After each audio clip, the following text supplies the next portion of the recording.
हाय, आपके साथ मैं हूँ Surbhi Sharma. India TV YouTube channel subscribe करिए, बेल आइकन दबाएं।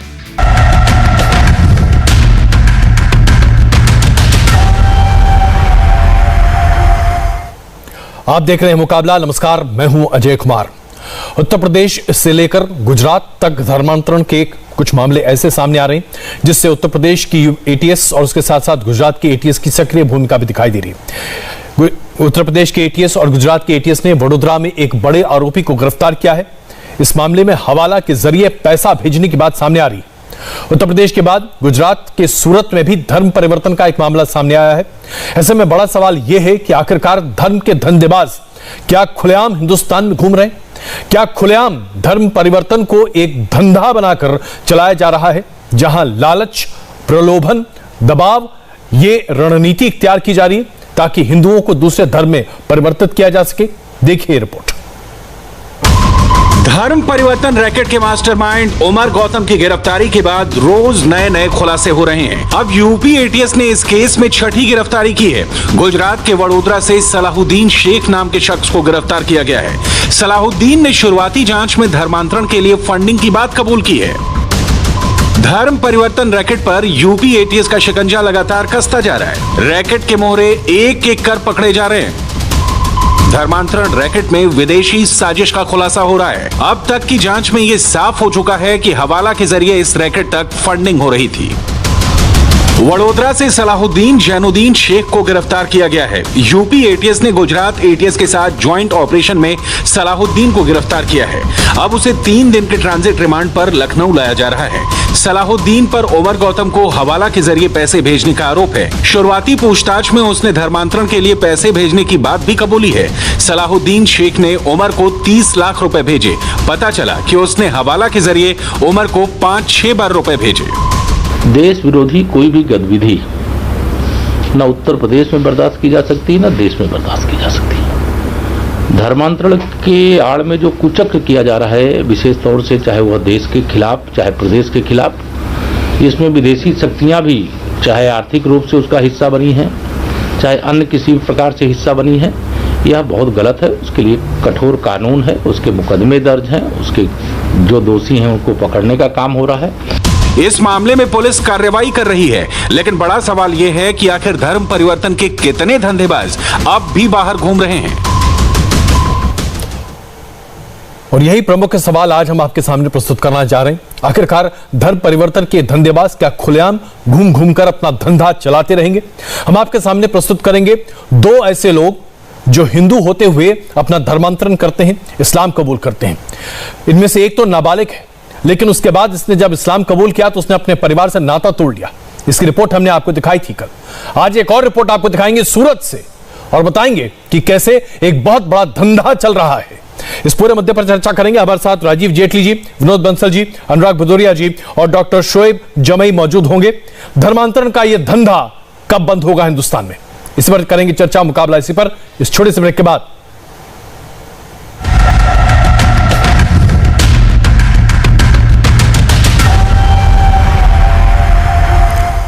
आप देख रहे हैं मुकाबला और आज जो चर्चा का विषय है वो आखिरकार धर्म के आड़ में धर्मांतरण के इस धंधेबाजों के बारे में हम चर्चा करने जा रहे हैं। उत्तर प्रदेश के बाद गुजरात के सूरत से भी धर्मांतरण का एक नया मामला सामने आया है। संतोष नाम के एक लड़के का धर्मांतरण करवा दिया गया और अब वो अब्दुल बन चुका है। संतोष के भाइयों का कहना है कि लालच देकर संतोष का धर्म परिवर्तन कराया गया। संतोष अब एक मदरसे में पढ़ता है और अपने भाइयों को उसने मदरसे का वीडियो भी भेजा है। संतोष की तस्वीर अभी आप अपने स्क्रीन पर देख रहे हैं। दरअसल साल 2013 में संतोष अचानक गायब हो गया।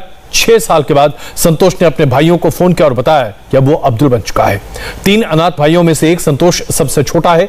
पैसे के लालच में उसने अपना धर्म परिवर्तन किया और अब वो कश्मीर नौजवानों के साथ रह रहा है। और कश्मीरी नौजवान उसके भाइयों, संतोष के भाइयों के साथ भी कह रहे हैं कि आप भी इस्लाम कबूल कर लो, आपको जन्नत मिल जाएगी। इसी तरह हमने उमर गौतम के धर्मांतरण रैकेट के खुलासे के दौरान कई ऐसे पीड़ितों के रोंगटे खड़े कर देने वाली कहानियां आपके सामने दिखाई, जिसमें नोएडा के 17 साल के लड़के दर्शन सक्सेना की कहानी भी हमने आपको दिखाई, जो हैरान करने वाली है। कैसे एक मासूम बच्चा धर्मांतरण के इस पूरे रैकेट का शिकार हो गया और कैसे अब वो दर्शन से रेहान अंसारी बन चुका है। ऐसे कई एग्जाम्पल्स हमारे सामने मौजूद हैं। दरअसल 5 मई 2018 से दर्शन सक्सेना का नाम अचानक से गायब हो गया, क्योंकि वो लड़का गायब हो गया। घर वालों ने आरोप लगाया कि दर्शन ने धर्म बदल लिया है। धर्म बदलकर दर्शन सक्सेना अब रेहान अंसारी बन चुका है। रजिया सैफी उर्फ नूरानी नाम की एक महिला ने उसके धर्म परिवर्तन को उसके लिए प्रेरित किया, और उसके बाद फिर दर्शन एक धर्म परिवर्तित चेहरे के साथ सामने आया। वो अपने घर से लोगों से बातचीत तो जरूर करता है, लेकिन अब वो अपने घर वापस नहीं आना चाहता। वो कलमा पढ़ता है, नमाज पढ़ने लगा है, स्कल कैप लगाता है। जिस तरह से वो अपने आप को सामने प्रस्तुत कर रहा है, साफ है कि उसके ब्रेन वॉश बड़े पैमाने पर किया गया। तो ये आखिरकार गोरखधंधा क्यों चल रहा है? क्यों लालच देकर धर्म परिवर्तन कराया जा रहा है उस देश में जहां धार्मिक आजादी हमारा फंडामेंटल राइट है और हमें इसकी खुली आजादी है, धर्मांतरण की भी आजादी है, लेकिन लालच के दर पर नहीं।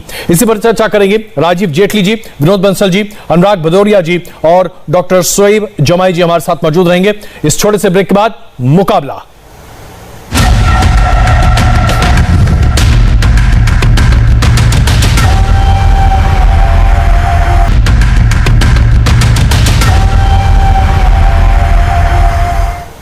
आप देख रहे हैं मुकाबला और आज हम धर्म के धंधेबाजों पर करने जा रहे हैं बड़ी बहस। उसके पहले एक अपडेट आपको दे दें। अवैध धर्मांतरण मामले में आरोपी इरफान शेख, राहुल भोला, मुन्ना यादव उर्फ अब्दुल मनन एटीएस की रिमांड पर 5 दिनों के लिए गए हैं। तीनों की कस्टडी रिमांड पर ली गई है। 7 जुलाई की सुबह 11 बजे तक की रिमांड पुलिस को मिली है। आरोपियों से मोबाइल डेटा, बैंक खातों और गिरोह के बारे में पूछताछ होगी। यह ताजा अपडेट अभी हमने धर्मांतरण के इस पूरे रैकेट पर, जिस पर उत्तर प्रदेश की एटीएस और गुजरात एटीएस लगातार काम कर रहे हैं, अभी दिया। अब चर्चा शुरू करते हैं। राजीव जेटली जी, अनुराग भदौरिया जी, विनोद बंसल जी और डॉक्टर शोएब जमाई जी हमारे साथ मौजूद हैं। राजीव जेटली जी, मैं आपके सामने सूरत के रहने वाले संतोष जी के इस वीडियो चैट के कुछ अंश पढ़कर बता रहा हूं, जो उन्होंने अपने भाई को बताया था। संतोष जो कि सूरत के रहने वाले थे, अब उनका नाम अब्दुल्ला हो चुका है। उन्होंने वीडियो चैट के जरिए ये बातें कही। मदरसे में हूं, कश्मीर के दोस्तों के साथ रहता हूं। उन्होंने जो गाय मारी है वो बिल्कुल सही है, क्योंकि इस्लाम में इसकी पूरी इजाजत है और ये जायज है। संतोष के भाइयों ने जब वहां पर मौजूद बाकी लोगों से कहा कि आप हमारे भाई को हमारे पास वापस भेज दो, हम उसे अपने साथ रखना चाहते हैं, तो वहां मौजूद एक लड़का जो कि कश्मीरी है, उसने कहा संतोष तो आपके साथ पहले था, अब यहां पर कोई संतोष नहीं है, यहां सिर्फ अब्दुल्ला है, हम अब्दुल्ला की शादी कराएंगे। उसके बाद उस लड़के ने यह भी कहा आप लोग भी इस्लाम कबूल कर लो, इस्लाम बहुत अच्छा और आसान मजहब है, शामिल हो जाओगे तो नफे और नफे में ही रहोगे, मरने के बाद जन्नत जाओगे। बताइए, इस तरह की बातचीत हो रही है और इस तरीके से धर्मांतरण को आगे बढ़ाने की कोशिश हो रही है। क्या हिंदुस्तान अब इसे कबूल किया जाएगा? अच्छा जी, बहुत लंबी चेन है, ये छोटी चेन नहीं है। जो आपने अभी एक उल्लेख करा है, किसी व्यक्ति विशेष का उल्लेख करा जिनको अब्दुल्ला बना दिया गया और कश्मीर ले जाया गया और उसके बाद उसके घर को अप्रोच किया गया। देखिए, बहुत बड़ा नेटवर्क है। इस नेटवर्क के अंदर पॉलिटिकल पार्टियां भी हैं, राजनीतिक पार्टियां भी हैं, बुद्धिजीवी भी हैं। इस नेटवर्क के अंदर बहुत बड़े बड़े ऐसे लोग हैं जो इस देश के अंदर राजनीतिक पार्टियों को फंडिंग भी करते हुए आए हैं। तो आप देखिए, जाकिर नायक ने एक भाषण दिया था और उसने एक स्टेटमेंट में क्या बात कही थी। उसने कहा था सभी मुसलमान एक हो जाएं। अगर कोई आपको सिक्योर और सेफ जगह नहीं मिलती तो मैं आपको जगह बता सकता हूं। तो उसने कुछ कुछ राज्यों का नाम भी लिया था उसमें कि आप केरला जाकर के रह सकते हैं या समूह में रहिए, और समूह में रहने के बाद आप दलितों को भी साथ जोड़िए। दलित शब्द साथ में कोट किया था। इसलिए मैं आपको बोल रहा हूं कि थोड़ी देर के बाद कोई राजनीतिक पार्टी के प्रवक्ता बोलेंगे मुस्लिम और दलित, मुस्लिम और दलित, क्योंकि ये आपको रोजमर्रा में आपको सुनने को मिलता है कि मुस्लिम दलित। तो अब दलितों और मुस्लिम के बारे में जाकिर नायक का कहना है कि दलित और मुसलमानों को एक कीजिए, हो सके तो दूसरे लोगों को भी साथ जोड़िए, ताकि तादाद इतनी हो जाए कि आप 60%, उनके हिसाब से 60% हिंदू हैं, उनके हिसाब से अभी इस देश के अंदर सबसे ज्यादा जो हम क्लेम करते हैं, उनका कहना है कि सरकारी आंकड़े जो मुसलमानों को दिखाते हैं उससे 20% ज्यादा मुसलमान इस देश में रहते हैं। तो आप सोचिए कि अभी जिस तरीके के आंकड़े जाकिर नायक ने प्रोड्यूस करे, दिखाए और कन्वर्जन और रेडिकलाइजेशन का की जो मुहिम छेड़ रखी है,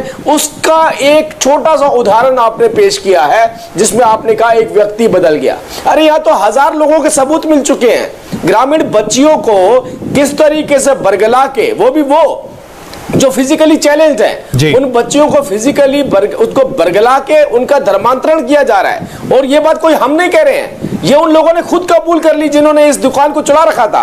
और उस दुकान के जो असली मालिक है वो बड़े बड़े लोग हैं। मैं दोबारा कोट कर रहा हूं, उसमें राजनीतिक पार्टियां भी हैं। तो राजनीतिक पार्टियों से आपका किसका, आपका के खिलाफ एक्शन क्यों नहीं लेते हैं? राजनीतिक पार्टियों का नाम लेकर बताइए ना, कौन है ये लोग आपके हिसाब से? हाँ, मैं अब थोड़ी देर बाद अजय जी आपके सामने खुद आएगा। जो इल्जाम हम पर लगाया जाएगा कि अगर ऐसे नेटवर्क चल रहे हैं तो आप उनके खिलाफ कार्रवाई क्यों नहीं करते जो हो रही है। लेकिन मैं आप प्रश्न ये उठाऊंगा कि हमारे से पहले ऐसी कौन सी राजनीतिक पार्टी है जिसने धर्मांतरण के ऊपर कोई भी कदम कानूनी रूप से उठाया हो? अगर किसी ने उठाया होगा, मैं समझ रहा हूं कि आप अनुराग भदौरिया जी की तरफ इशारा कर रहे हैं। अनुराग भदौरिया जी, इशारों में बात हो रही है, आप इसका जवाब देंगे? देखिए, मैं उसका भी जवाब दूंगा और पहले एक छोटी सी बात बता दूं। जब भारतीय जनता पार्टी बहुत तेज चिल्लाने लगे जाति धर्म की बात को लेके, तो समझो चुनाव आ गया है कहीं पे, एकदम तुरंत समझ लो चुनाव की आहट आ गई। क्योंकि यहाँ आदमी मरता है, उन्हें चिंता नहीं होती है। कोविड में आदमी मर गया, उसके बारे में कभी नहीं चिल्लाए आज तक। जहरी शराब पी के उत्तर प्रदेश में आदमी मर गया, 100 आदमी एक जिले मर गया, कभी नहीं चिल्लाए। यहाँ पे चेंज कर दिया, मैं कह रहा हूँ रोजगार से मैं आपके बीच में नहीं बोला, बोलने दीजिए। देखिए ऐसे डिबेट राजीव जी विनम्र आग्रह है, राजीव जी प्लीज जरा हम एक दूसरे की बात सुने, हमारे पास बहुत वक्त है इस चर्चा को आगे बढ़ाने के लिए। जी अनुराग जी प्लीज संक्षेप में बात रखिएगा। हाँ, बेरोजगारी और महंगाई से लोगों की यहाँ मौतें होती रही। मैं तो कह रहा हूँ भारतीय जनता पार्टी के रहने से हिंदू मुस्लिम सिख ईसाई नहीं, पूरा जनमानस खतरे में है। क्योंकि हर व्यक्ति की मौत हो रही है, हर जाति धर्म के आदमी की मौत हो रही है। आपका कानून है, आपकी सरकार है, केंद्र में भी है, राज्य में भी है, कानून है ऑलरेडी। उसके बाद अगर उसका पालन आप नहीं करवा पा रहे हो तो ये जिम्मेदारी आपकी होती है। आप इंतजार करते रहते हो क्या चुनाव आएगा तब आप मुद्दा उठाओगे, कार्रवाई करोगे? आप क्या कर रहे थे 2014 से लेकर अब तक? कितनी कार्रवाई की है? और 2000 अभी 4.5 साल यहाँ सरकार उत्तर प्रदेश में होगी और गुजरात में भी सरकार आपकी है। लगातार 15 सालों से सरकार आपकी है। क्या आपने किया 15 साल तक? मैं पूछना चाहता हूं, 15 साल कोई छोटा मोटा समय नहीं होता जहां से घटना आ रही है। इसके मतलब आप मिले हुए हो। ये भारतीय जनता पार्टी मिलकर इस तरह का काम पूरे देश के अंदर कर रही है। और मैं तो जनता से कहूंगा ऐसी पार्टियों को उखाड़ फेंको जो समाज के अंदर नफरत की राजनीति करती है, काम नहीं करती है, न्याय नहीं दिला पाती है। किसी भी क्षेत्र में न्याय नहीं दिला पा रही है, चाहे वो बेरोजगारी हो, चाहे धर्मांतरण के मामले में हो, चाहे महिला सुरक्षा के मामले में हो, चाहे यहाँ पे कोरोना काल का मुद्दा हो, चाहे किसान का मुद्दा हो, चाहे यहाँ महंगाई का मुद्दा हो। किसी भी क्षेत्र में जनता को न्याय नहीं दिला पा रही है। ऐसी सरकार को रहने का कोई अधिकार नहीं है। चलिए जो खाली एक छोटा जवाब राजीव जेटली जी, उसके बाद मैं विनोद बंसल जी के पास जाऊंगा। एक छोटा जवाब, आपकी सरकार 15 साल से गुजरात में, 4.5 साल से उत्तर प्रदेश में है, इसके बावजूद धर्मांतरण क्यों? बहुत वाजिब सवाल है। पूरे विश्व में इंडिया टीवी, अजय जी आपका चैनल देखा जाता होगा, उत्तर प्रदेश के घर घर में देखा जाता होगा, उत्तर प्रदेश की जनता इस चैनल को देख रही होगी। मैं एक ही बात पूछना चाहता हूं, क्या उत्तर प्रदेश में धर्मांतरण या जबरन इस्लामिक कन्वर्जन नहीं होता था?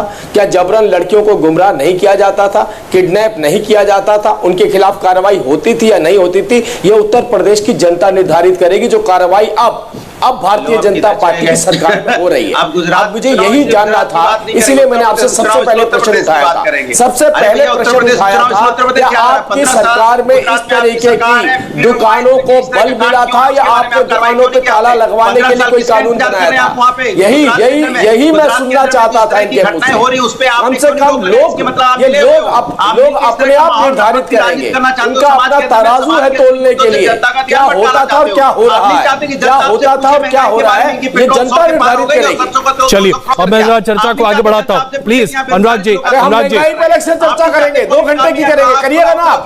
आपका स्टैंड क्या है इस बात को लेकर बताइए। आपने तो दुकानें चलाई वो वाली, आपने मदरसे पाले, आपने मदरसों को फंडिंग करी, आपने मदरसों को फंडिंग करी, और मदरसों के अंदर क्या काम हो रहा था? ये धर्मांतरण का काम चल रहा था। ये काम आपने किया कि नहीं किया बताइए मुझे। मुलायम सिंह सरकार ने खड़ा कर दिया, उसके बारे में आप चर्चा नहीं करना चाहते। आप सिर्फ ध्यान भटकाने की बात करते हो। कार्रवाई करना आपकी जिम्मेदारी होती है, आप कार्रवाई कम करते हो। रोने आ जाता हूं टीवी पे।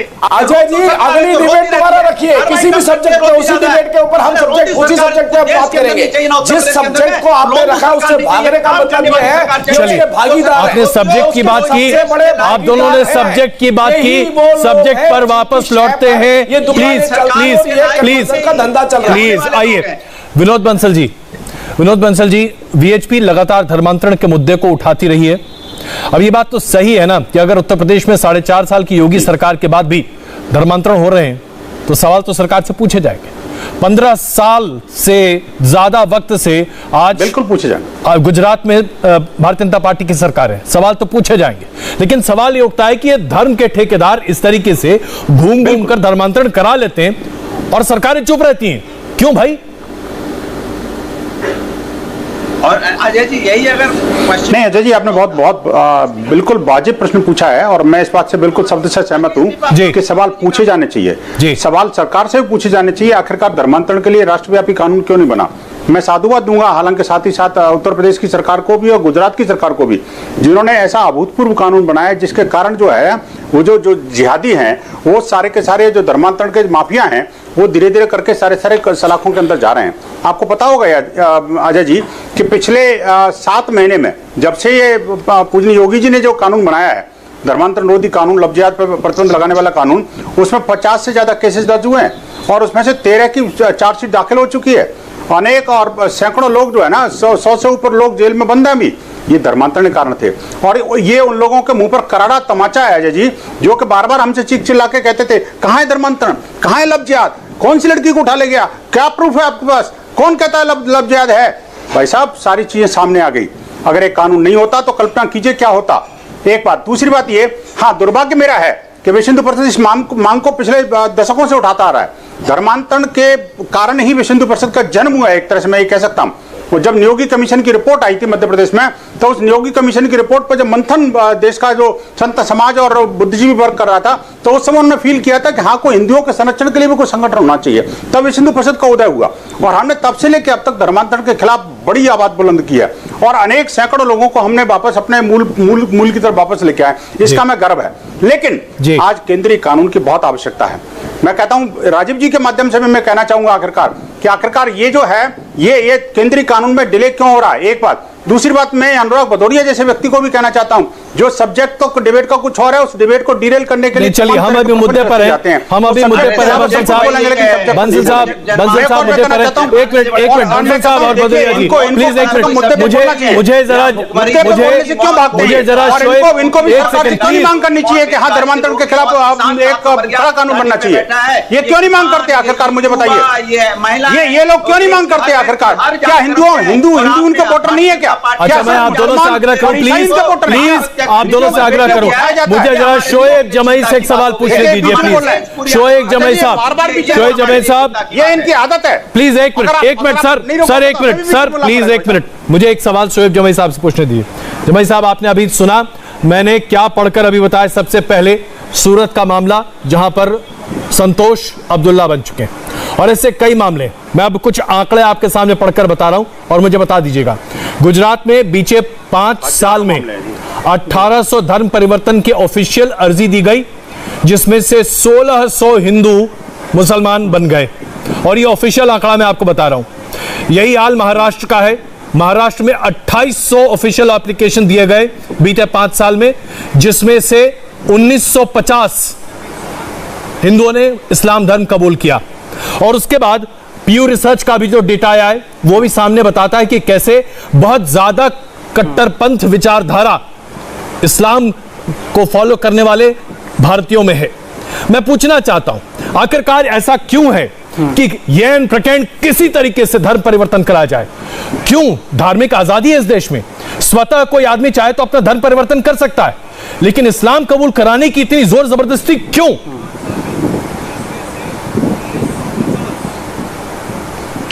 अजय जी, अभी आपने खुद ही कहा कि इस देश में धार्मिक आज़ादी है और कोई स्वतः चाहे तो धर्म परिवर्तन कर सकता है। Any point of time life में कोई भी अपना फेथ चेंज कर सकता है।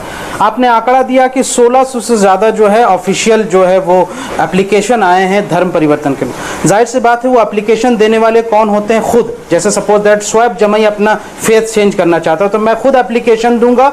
वो किसको दूंगा? मजिस्ट्रेट को। फिर कोर्ट में मैं गवाही दूंगा और फिर वहाँ से गेजेट नोटिफिकेशन होता है विधानसभा में, फिर पेपर में एडवर्टीजमेंट देना पड़ता है, उसके बाद मजिस्ट्रेट उसको अप्रूव करता है उसकी गवाही के बाद। ये पूरा कानूनी प्रोसेस है जो सरकार के अंडर होता है। अगर इस प्रोसेस में 1800 क्या 18,000 लोग भी अगर हो जाएं, 18 लाख भी हो जाएं तो वो गैर कानूनी या जबरन धर्म परमांतरण का मामला नहीं होगा, बल्कि ये लोगों की अपनी फेथ, अपना डिसीजन, अपना विजडम है जो 18 साल से ऊपर के बालिग लोग हैं जो अपनी मर्जी से करना चाहते हैं। अब एक सवाल मैं पूछना चाहता हूं इसी के बारे में, व्हाट अबाउटरी नहीं करूंगा कि जिस उम्र सर मुझे बोलने देंगे, मेरी बारी है सर, प्लीज, उसके बाद आप इंटरजेक्शन कर लीजिएगा।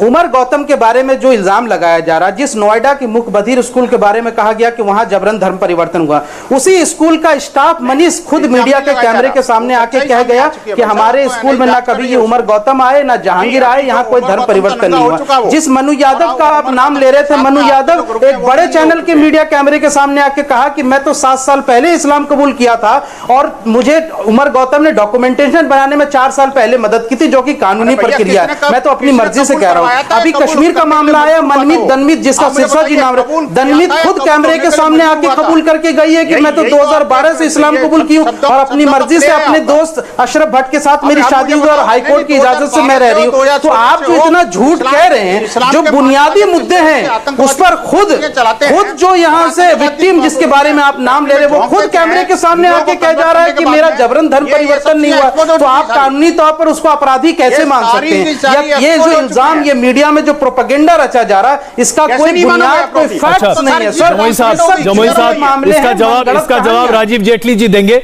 लेकिन मैं आपसे कहता हूं, हमने आप कल दिखाया था सेक्टर 93 नोएडा का मामला और ये सूरत का मामला भी हम दिखा रहे हैं और ये हमारी रिपोर्ट है।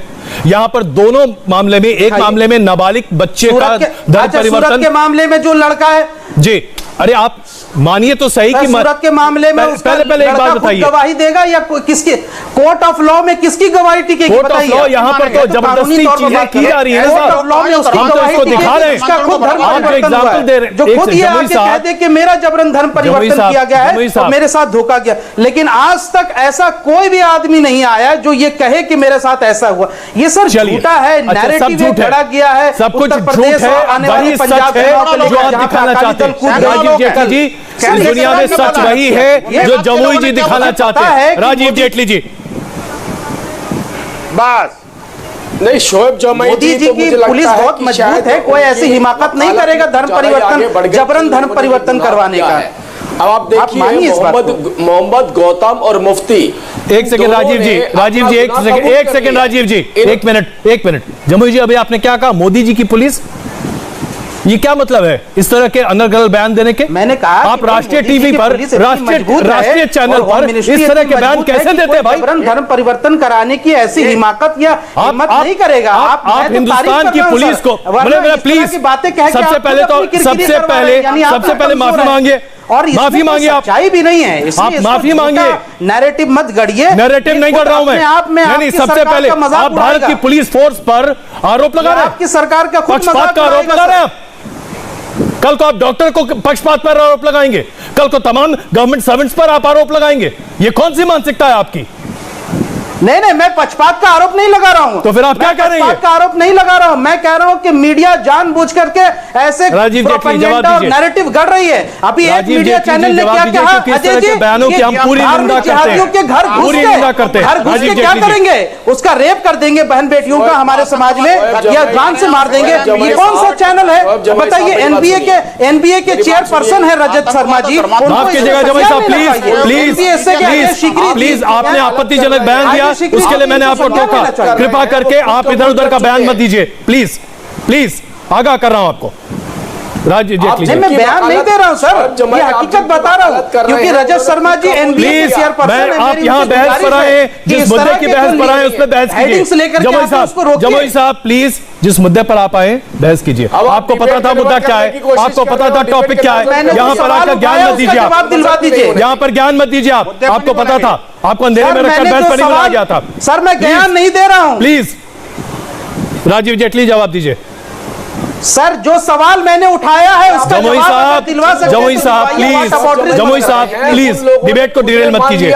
राजीव जेटली जी जी, हमें कैसे पैसा, जिन लोगों की वकालत कर रहे हैं उन्होंने खुद ने मान लिया हमें कैसे पैसा आता है, कितने लोगों को कन्वर्ट किया गया, और जो लोग आवाज उठाते हैं उनके परिवार को धमकी कहां से आती है, पाकिस्तान से आती है, उनके पाकिस्तान के फोन नंबर, आप तो झूठ बोलते हैं, उस परिवार के पास है। जाकिर नायक के बारे में झूठ बोल दिया, उसका आंकड़ा दिखा रहे हैं। अरे जाकिर नायक का आंकड़ा विश्वास किया जाए, भारत सरकार का आंकड़ा विश्वास में लाया जाए, बताइए आप। हो जाएगी, मैं तो भारत सरकार का आंकड़ा मानूंगा ना, जाकिर नायक का भगोड़े का यहाँ से क्यों मैं आंकड़ा मानूंगा? ये कहा है, जिन्होंने ये कहा है 60% को कम कर दीजिए, 60% को कम कर दीजिए, सत्ता आपके हाथ में होगी, और मुसलमानों की अलग पार्टी बनाई। क्या प्रूफ है आपके पास? आप दिखाइए वीडियो उसका, मालूम है? अरे आप उनका वीडियो दिखाइए ना, जिनके लिए मुझे उनका वीडियो दिखाइए अगर ऐसी बात उन्होंने कही है, जिनके लिए अरे आप दिखाइए ना, बैठ के और उसकी बात कौन मान रहा है, कौन उसको फॉलो कर रहा है, आप उसका वीडियो दिखाइए। आप उससे आंकड़े की बात कर रहे हैं, आप झूठा नैरेटिव कर रहे हैं। जो सवाल मैंने उठाया है, राजीव जी जो सवाल मैंने उठाया उसका जवाब दीजिए कि तनवीर खुद से कबूल करके गई कि नहीं गई, मनु यादव खुद से कबूल करके गया कि नहीं गया, सोचिए नोएडा के मुख्य बधिर स्कूल का स्टाफ खुद से कबूल किया कि नहीं किया, बताइए क्या सबूत है इनके खिलाफ? बिठा तो दिया, क्या काउंटर है आपके पास, बताइए ना सर। तो एजेंडा बिल्कुल स्पष्ट है कि अब भारत के ऊपर, अब भारत के टुकड़े नहीं, भारत पे कब्जा। एजेंडा नहीं, आपके झूठे एजेंडे का कार्ड दे रहा हूं, आपके झूठे एजेंडे का काउंटर दे रहा हूं, ये मेरी जिम्मेदारी है कि आप मेरे समाज पर झूठे इल्जाम लगाएंगे, आप एक समाज को, एक समुदाय को बदनाम करने की कोशिश करेंगे, तो शोएब जमई चुप नहीं रहेगा, शोएब जमई आपके झूठ का पर्दाफाश करेगा और हम करते रहेंगे मरते दम तक, ये बात आप जान लीजिए। मैंने जो सवाल पूछा है उसका जवाब है, प्लीज मैं बहस मैंने जो सवाल अनुराग भदौरिया जी, अनुराग भदौरिया जी हाँ या ना में जवाब दीजिए, प्लीज हाँ या ना, एक मिनट, हाँ या ना sir. Anurag Bhadauria ji what about एक सेकंड, जमुई साहब, जमुई साहब मुझे मजबूर मत कीजिए कि मैं आपकी आवाज को कम करूं, हम इंडिया टीवी पर ये नहीं करते, इसलिए प्लीज मुझे मजबूर मत कीजिए। अनुराग भदौरिया जी, अभी आपने सुना राजीव जेटली जी कह रहे हैं हिंदुस्तान के पूरे डेमोग्राफी को चेंज करने की एक बड़ी साजिश है, भारतीय जनता पार्टी के प्रवक्ता है, जिम्मेदार बयान दे रहे हैं, आपकी प्रतिक्रिया अनुराग भदौरिया जी? देखिए जब ये डिबेट खत्म हो जाएगी, नहीं मैं तो राजीव जी कहेंगे, ये जाकिर नायक कह रहे हैं उनकी स्पीच में है, मैं अपनी बात जिनको जाकिर नायक को कोट कर जाकिर नायक को कोट कर राजीव जेटली जी बयान दे रहे हैं। अब मैं आपसे इसकी प्रतिक्रिया चाह रहा हूं, प्लीज। मैं राजीव जी को सुन रहा था, अनुराग भदौरिया जी की पार्टी जिनको भगवान मानती है, मैं उनको कोट कर रहा हूं, जो पैसा देती है कांग्रेस को कांग्रेस चलाने के लिए, मैं उनको कोट कर रहा हूं, उनका नाम जाकिर नायक है जी। अनुराग जी जवाब दे रहे हैं, प्लीज अनुराग जी। अल्लाह मानती है, सॉरी अल्लाह मानती है। आप देखिए, अच्छा आप देखिए,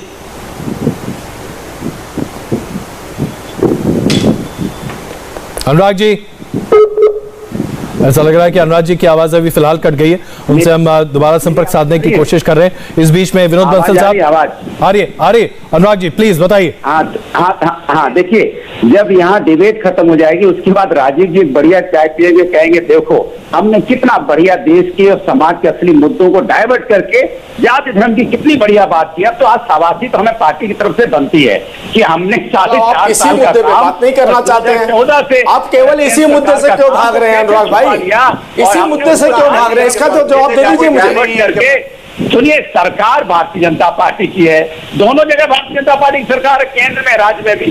उसके बाद भी देखिए आरोप किस पे लगा रहे हैं, इनको पता ही नहीं आरोप लगाना किस पे है। अगर यही काम उस वेस्ट बंगाल की सरकार में या पंजाब की सरकार में या राजस्थान की सरकार में हुआ होता तो एक ही बात कही, जो हो रहा है उस पर कार्रवाई हो रही है, ऐसी कार्रवाई पहले मुख्यमंत्री इस्तीफा दे, पूछ रहे हैं ऐसी कार्रवाई पहले होती थी क्या?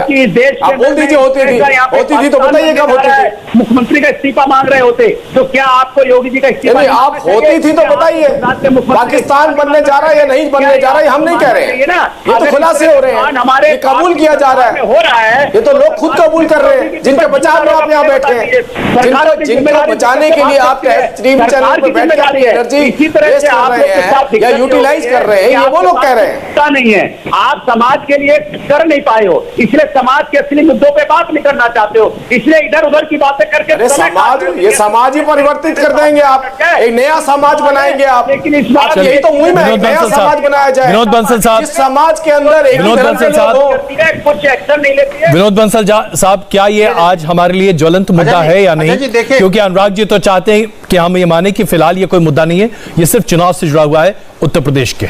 विनोद बंसल साहब, बिल्कुल।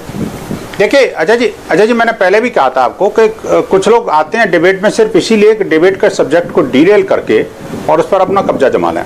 ये दोनों ही आपको पैनलिस्ट एक से एक महारथी हैं इस मामले में।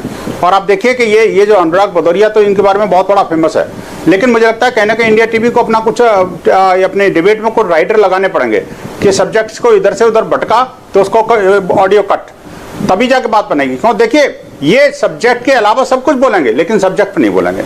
मुझे बताइए कि धर्मांतरण आज देश के लिए अभिशाप है और इसके कारण राष्ट्रांतरण को बढ़ावा मिल रहा है। देश के अनेक हिस्से हमसे टूट चुके और अनेक टूटने के कगार पर हैं भाई, और बड़े पैमाने पर हम उस धर्मांतरण का दंश झेल रहे हैं। हिंदू समाज पलायन को मजबूर है, कश्मीर घाटी हमारी खाली हो गई, हिंदू विहीन कर दी इन लोगों ने, और पश्चिमी उत्तर प्रदेश के अंदर एक अब धर्मांतरण का नंगा नाच चल रहा है। केरल के अंदर क्या स्थिति है, बंगाल में हिंदू क्यों चल रहा है, नॉर्थ ईस्ट में क्या स्थिति है।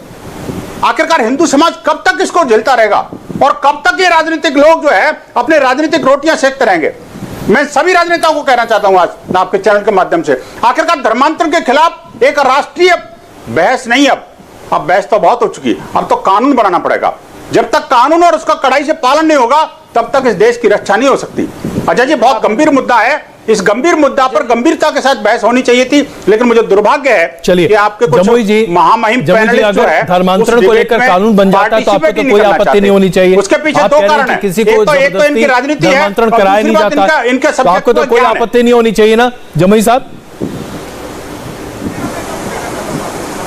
अजय जी देखिए, मेरा स्पष्ट मानना है कि फोर्स कन्वर्शन यानी जबरन किसी का धर्म कानून पर जरूर आपत्ति होगी, इनको देखना बहुत ही बड़ा अपराध है और बहुत ही बड़ा गुनाह है, ना सिर्फ कानूनी तौर पर बल्कि हमारे मजहब में भी इसकी तालीम है कि कोई किसी का जबरन धर्म परिवर्तन नहीं कराया जा सकता। नहीं तो ये जो 50 धर्म परिवर्तन कराने में बहुत फर्क है और मेरा ऐसा मानना है। सर विनोद जी सुन लीजिए सर, मेरी बारी है। दर्ज हुए हैं, आपने किसी एक केस पर अपनी प्रतिक्रिया, अजय जी ऐसे नहीं चलेगा, बताओ ना। अजय जी ऐसे नहीं चलेगा, प्लीज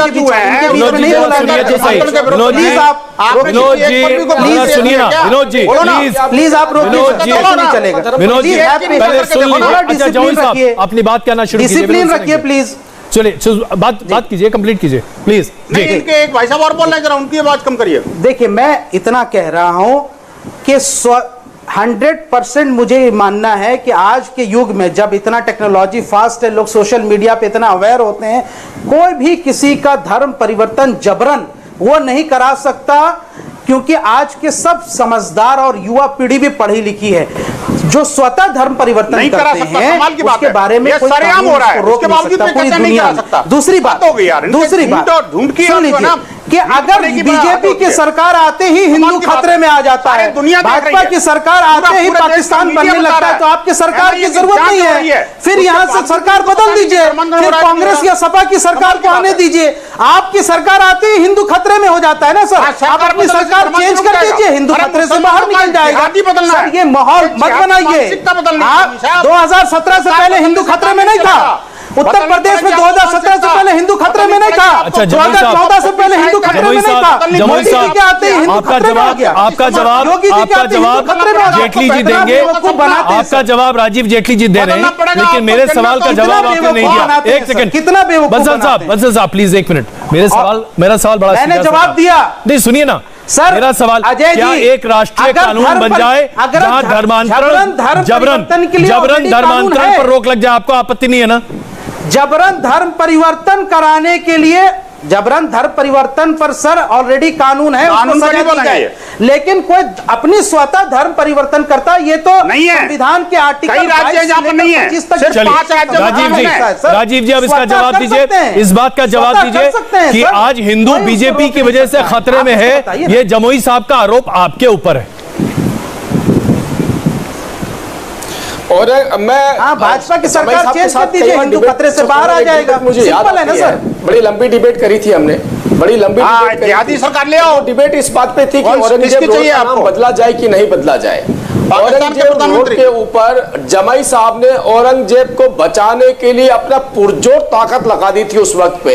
लेकिन मैं इनसे पूछना चाहता हूं, अगर ये बात इस्लाम में लिखी है कि आप किसी का धर्म परिवर्तन नहीं कर सकते, तो औरंगजेब के बारे में क्या बोलना चाहिए, जिनकी आप जिसके लिए आप फिर लड़ाई कर रहे हैं, जिसने जितना जबरन धर्म परिवर्तन मत कीजिए। आप जवाब दीजिए कि भाजपा की सरकार आती है हिंदू खतरे में कैसे खड़े होते हैं? या तो आप भाजपा की सरकार आती है मानने वाले नहीं है, आ जाती है। राजीव जी इसका जवाब दीजिए आप। और अगर मानने वाले हैं तो फिर आप उन लोगों के साथ खड़े नहीं हो सकते जो लोग धर्मांतरण करवा रहे हैं, ठेकेदार नहीं है, जो लोग खुद कबूल कर रहे हैं। भारतीय जनता पार्टी हिंदुओं के ठेकेदार नहीं है। एक बात समझ लीजिए, जगह बता रहे हैं, हिंदू समझ रहा है, बदलने के तरीके बता रहे हैं, उसके लिए मुद्दा है महंगाई, कहां से आ रहा है, कहां जा रहा है, ये बता रहे हैं। उसके लिए मुद्दा है कोरोना, जिन बातों उसके लिए मुद्दा है अस्पतालों की चरबरा की व्यवस्था, उसके लिए मुद्दा ये नहीं है आप कैसे बैठे हैं कि जो जिस मजहब में रहना चाहता है वो रह सकता है।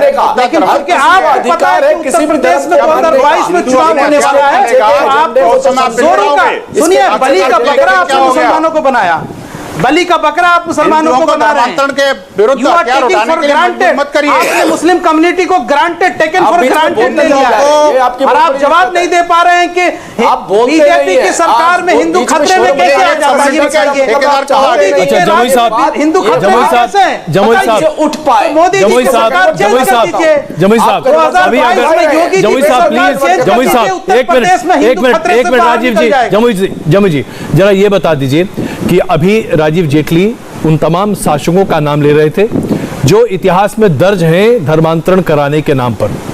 अगर वो आपके लिए आइडियल हैं, अगर वो मुस्लिम समाज के लिए आइडियल हैं, तो जाहिर सी बात है फोर्स्ड धर्म परिवर्तन भी जायज माना जाएगा ना। ये इंटरप्रिटेशन गलत तो नहीं है ना जमुई साहब?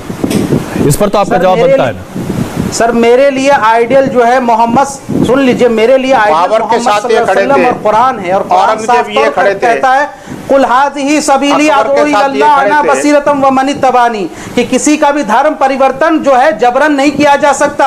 मेरा दीन मेरे लिए, तुम्हारा दीन तुम्हारे लिए। कोई भी मुगल साम्राज्य हमारे लिए आइडियल नहीं है, वो सब होंगे अपने अपने टाइम से राजा। हमारे लिए आइडियल गांधी जी है, हमारे लिए आइडियल नेहरू जी है, हमारे लिए आइडियल जो है मौलाना आजाद है, हमारे लिए आइडियल जो है पंडित नेहरू है, ये हमारे आइडियल है।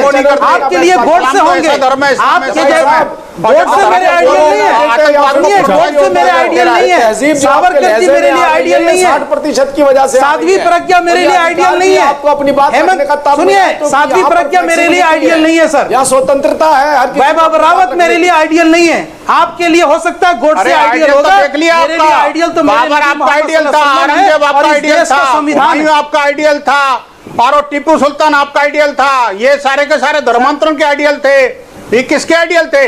अरे मौलाना डॉक्टर सर, वो आपके ये देखो कि आपके आइडियल थे, जो आपके आइडियल हैं वही मेरे लिए बाबा है ना, वो आइडियल भीमराव अम्बेडकर मेरे लिए आइडियल है।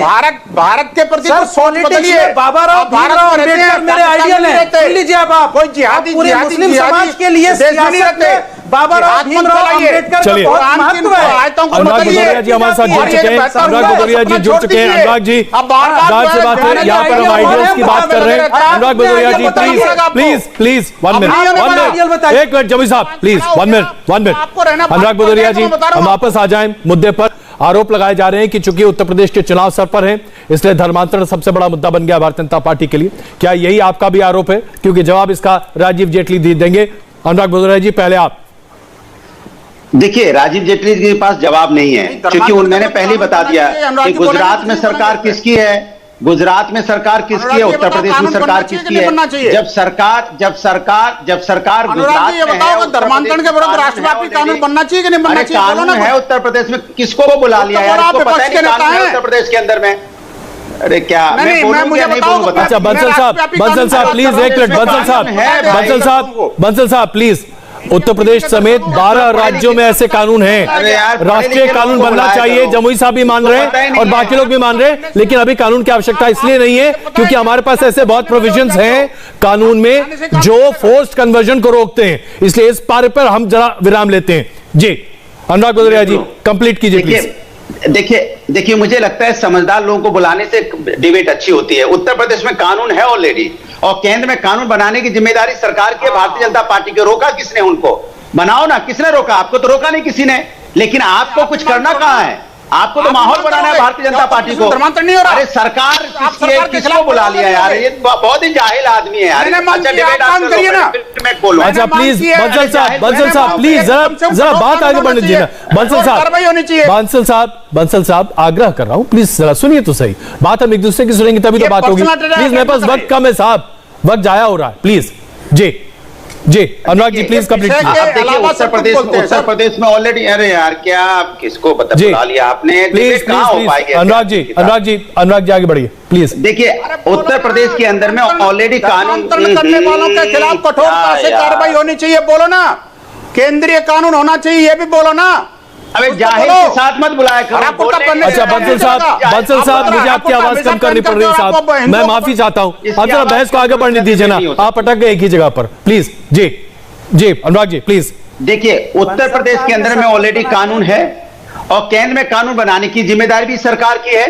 सरकार अपनी जिम्मेदारी को निभाए और सरकार यहां कानून व्यवस्था बनाए रखने के लिए सरकार अपनी जिम्मेदारी से नहीं भाग सकती। राजीव जेटली क्यों नहीं बताते कि 4.5 साल से उत्तर प्रदेश में भारतीय जनता पार्टी की सरकार है और इस तरह का कांड 4 साल तक होता रहा और सरकार देखती रही। और ऐसा कौन सी जगह है जो यहाँ थानेदार को पता नहीं होता किस गली में क्या हो रहा है, किस गली में बच्ची के साथ अन्याय हो रहा है, कहां पे शराब बेची जा रही है, कहां पे हम बता रहे हैं आपसे भू माफिया रहता है, कहां पे गलत काम हो रहा है, सब जानती है पुलिस। तो क्यों नहीं पुलिस ने आज तक पकड़ा? क्यों 4-4.5 साल तक आप इंतजार करते रहे कि पश्चिम बंगाल का चुनाव हो जाएगा उसके बाद माहौल बनाएंगे? मतलब तब तक लोगों की जिंदगी बर्बाद हो जाए और आप इंतजार करोगे चुनाव का। इसके मतलब ये सरकार असली मुद्दों से जनता का ध्यान भटकाने की बात कर रही है। राजीव जी जवाब दीजिए, मेरे पास बहुत कम वक्त बचा है। राजीव जी जवाब दीजिए, आप जानबूझकर चुनावी माहौल गरमाने के लिए इस मुद्दे को भी हवा दे रहे हैं। राजीव जेटली जी इनसे पूछे महिला सुरक्षा मुद्दा नहीं है। अच्छा पूछे महंगाई मुद्दा नहीं है। भदौरिया साहब सुनिए ना, जवाब सुनिए भदौरिया साहब जवाब सुनिए। अनुराग जी जवाब सुनिए। मुझे जेल में डाल दो, नहीं तो योगी मार देगा। अपराधी गले में तख्ती डाल के घूम रहे हैं, मुझे जेल में डाल दो नहीं तो योगी मार देगा, मेरा एनकाउंटर हो जाएगा। ये उत्तर प्रदेश वही उत्तर प्रदेश है जिस उत्तर प्रदेश में बलात्कारियों को लौंडे तो कुछ भी कर सकते हैं कह के संबोधित किया जाता था। अरे ये वही उत्तर प्रदेश है मेरे भाई। यहाँ तो आप कानून बनाए जिस कानून के ऊपर आप चर्चा नहीं करना चाहते। जो कन्वर्जन की दुकानें आपने चला रखी थी वहां पे उन दुकानों को बंद करने का काम किसने किया? वो भी योगी सरकार ने किया। अब तो उसमें चर्चा ही नहीं करना चाहते। 1 घंटा निकाल दिया आपने, सब कुछ इधर उधर भागते रहे, लेकिन धर्मांतरण के ऊपर आपका जवाब नहीं आया। क्या आपकी सरकार ने कभी कोई ऐसा कदम उठाया?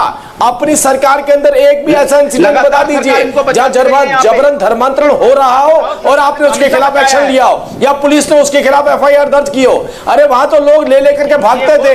उत्तर प्रदेश से लोग लेकर दूसरे प्रदेशों में जाते थे, अपनी बच्चियों को अपनी बहनों को बचाने की कोशिश करते थे। आज वो उत्तर प्रदेश सबके लिए सुरक्षित है और आपके लिए भी क्योंकि आपने जो नीतियां बनाई थी वो आपके लिए नहीं थी। इस बहस को हमें यहीं पर विराम देना पड़ेगा। हमारे पास आज जितना ही वक्त था इस बहस को हमें यहीं विराम देना पड़ेगा। मैं आप सबका धन्यवाद करता हूं इस चर्चा में शामिल होने के लिए। इसमें कोई शक नहीं है कि जबरन धर्मांतरण किसी भी कीमत पर बर्दाश्त नहीं किया जा सकता। देश के 11 से अधिक राज्यों में जबरन धर्मांतरण बाधित है, उस पर कानून है, कानूनी प्रक्रिया है। इसके बावजूद ऐसे मामले सामने आ रहे हैं जो कि चिंता का विषय है। हम यहां पर एक छोटा सा ब्रेक लेते हैं। ब्रेक के बाद आपको दिखाएंगे क्या है खास।